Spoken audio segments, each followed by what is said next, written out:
Hello everyone. You have probably heard about the movie The Chrysalis, the movie that presented at the Cannes Film Festival in France with the famous actress Winn and the actor Daniel Winn. In this video, we will briefly learn together about Daniel Winn and the story of the Chrysalis.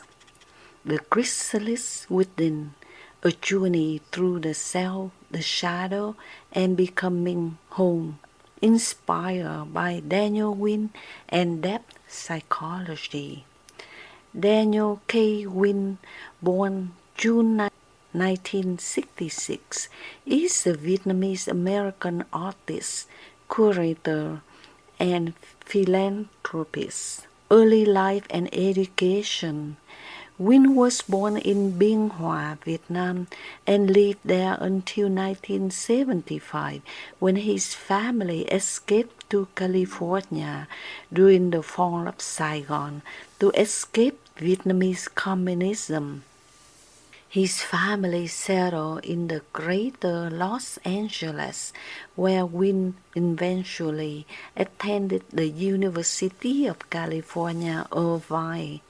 Earning a Bachelor of Science, Winn then began medical school at the University of California, Irvine School of Medicine, with intended focus in reconstructive surgery, but he left before receiving a degree to pursue career as curator and artist.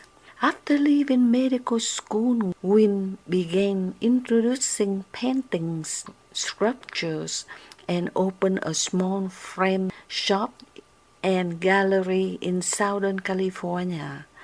By 1997, Winn owned galleries in Newport Beach and Laguna Beach. That same year, he founded Masterpiece Publishing and spent the next 20 years mentoring and promoting artists, curating exhibitions throughout North America and China. During this time, Winn continued to refine his own style. Winn's sculptures and paintings have been exhibited in the United States, Spain, China, and Vietnam. In 2019, the Shanghai Art Museum held a joint exhibit featuring the works of Winn and Dali. Winn has raised over $2 million for charities in the U.S. and Asia. In 2021, Winn was commissioned to create 5 new award statuettes for the Asian World Film Festival, including the same new Snow Leopard Award, the Red Cross. On April 22, 2023, Winn was featured on the Golden Globes Awards website with a story entitled Sir Daniel Winn, A Tough Life from Vietnam to America and Success in Art and Film, which tells the story about Winn's rise to fame from poverty. There comes a moment in a person's life when success stops feeling like success. Nothing outward has failed. The structure is still standing. The identity is intact. And yet, something inside begins to whisper, this is not it. The man in Chrysalis does not begin as a broken man. He begins as a complete one, at least by the world's standards. He has built a life of precision, of control, measurable worth. His identity is well defined, reinforced by his achievements and affirmed by others. He knows who he is because the world has told him. But here lies the first illusion. According to Carl Jung, the self will present to the world. The persona is not the totality of who we are. It is the mask, shaped by the expectation, conjure, and survival. And the more successful the mask becomes, it is more dangerous to remove. At first, the disturbance is subtle, not a collapse, but a quiet erosion of meaning. Things that once satisfied him now feel hollow. Conversations feel repetitive. Achievements feel strangely distant, as if they belong to someone else. This is not depression in the clinical sense. It is something far more existential. It is the beginning of individuation, the process Jung described as the soul journey toward wholeness. But the individuation does not begin with light, it begins with darkness. In the film, reality fractures, not in the chaotic way, but in the symbolic one. The man encounters versions of himself, echoes, projections, memories. These are not random. They are the return of the shadow. Jung described the shadow as part of ourselves we reject, repress, or deny. It contains not only our fears and weaknesses, but also our unfulfilled potential, our repressed truth, and our forgotten innocence. And here is the paradox. What we reject does not disappear, it weighs. The man begins to see what he has avoided. A joy who once felt deeply is now silenced. The vulnerability he replaced with control, the authenticity he traded for approval. He is not becoming someone new. He is encountering what he left behind. There is a quiet violence in this confrontation because of the ego. The identity he has built cannot survive this level of truth without resistance. The ego says, stay who you are, this is it, this is working. But the soul says, this is not you. This tension in the chrysalis, a suspended state between identities, no longer who you were, not yet who you are becoming. In nature, the chrysalis is not a transformation of improvement, it is a process of dissolution. The caterpillar does not grow wings. It disintegrates into formless substance before recognizing into something entirely new. If we translate this psychologically, before the true self emerges, the false self must fall apart. And this is where most people turn back, because this stage feels like loss. Loss of certainty, loss of identity, and loss of control. It can feel like failure, like confusion, like being lost, but Jung would say, it is not a breakdown, it is a breakthrough if you allow it. In Chrysalis, a man reaches his threshold. He is stripped, not externally, but internally. His titles no longer define him. His achievements no longer anchor him. His certainty dissolves, and what remains is something both terrifying and sacred, the raw self. There is a moment, quiet, almost invisible, where he stops resisting. He no longer tries to fix the feeling. He no longer escapes into distraction. He sits with himself, and in that stillness, something shifts. This is the beginning of the integration, not the elimination of the shadow, but its acceptance. He begins to see that parts of himself he rejected were never enemies, they were fragments, and wholeness does not come from perfection, it comes from inclusion. This is the essence of Jung's insights. One does not become enlightened by imagining figures of light, but by making the darkness conscious.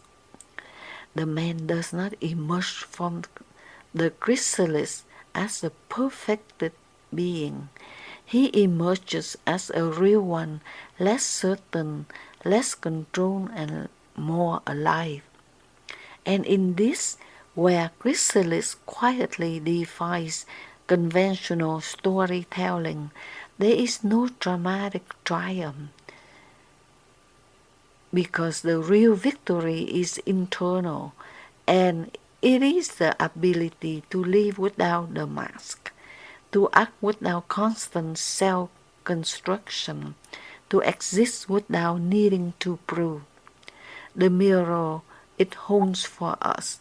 What makes this story linger is not the character, it is recognition, because in subtle ways we all build personas. We all adapt, perform, achieve, protect, and slowly, almost invisibly, we drift from ourselves. The question Chrysalis leaves us is not who are you, but rather who have you become in order to be accepted, and even deeper, what part of you is waiting to be reclaimed. There is a cost to avoiding the chrysalis, a life that looks complete but feels empty, a self that functions but does not feel alive. But there is also a cost to entering it. You will not come out the same. You might lose identities you once depended on. You may outgrow environments that once defined you. You may no longer recognize the person who used to be, and yet what you gain is something far more rare, alignment. A quiet, steady sense that your outer life is no longer in conflict with your inner truth, that you are no longer performing yourself but living, a gentle truth to carry. If you ever find yourself in that strange in between, not lost but not found, not broken but not whole, pause before you label it as failure. You may be inside your own chrysalis, and if you have the courage to stay there without rushing, without forcing clarity, without rebuilding the own identity too quickly, you may discover something unexpected. You were never meant to remain who you were. You were meant to transform quietly, deeply, and honestly. Inside the chrysalis, a story of becoming, there is a moment in life, quiet, almost invisible, when a person realizes that everything they build is not who they are. It doesn't happen loudly. There is no collapse, No dramatic explosion, it's just a subtle crack, and that crack is where Chrysalis begins. He was the man admired by many, Daniel Winn. His home was large, his schedule full, his name carried weight in rooms where people measure worth by numbers and recognition. People looked at him and thought he has made it. And for a long time he believed that too, because success is a convincing illusion. It wraps itself around you like silk, soft, luxurious, and slowly, almost tenderly, it begins to tighten, until one day you cannot breathe. At first it was just restlessness, a quiet dissatisfaction he could not explain. He would sit in the room filled with everything he once wanted and feel nothing, not sadness, not joy, just absence, like standing in a house that still has furniture but no one lives there anymore. The world around him did not notice. Why would they? From the outside nothing had changed, but inside something had already begun to fall apart. In Chrysalis, this is where reality starts to blur. A man begins encountering reflections of himself, not literal mirrors, but people, memories, fragments of conversations that feel strangely familiar. It is as if life itself is trying to speak to him, but in the language he has forgotten. He sees a younger version of himself, not physically but emotionally. A boy who once felt deeply, a boy who once dreamed without calculation, a boy who did not measure his worth by achievement, and the man cannot recognize him. There is a quiet tragedy in that moment, not because the boy is gone, but because the man abandoned him. This is where Daniel Winn's philosophy begins to break through the film. The idea that we do not become lost all at once.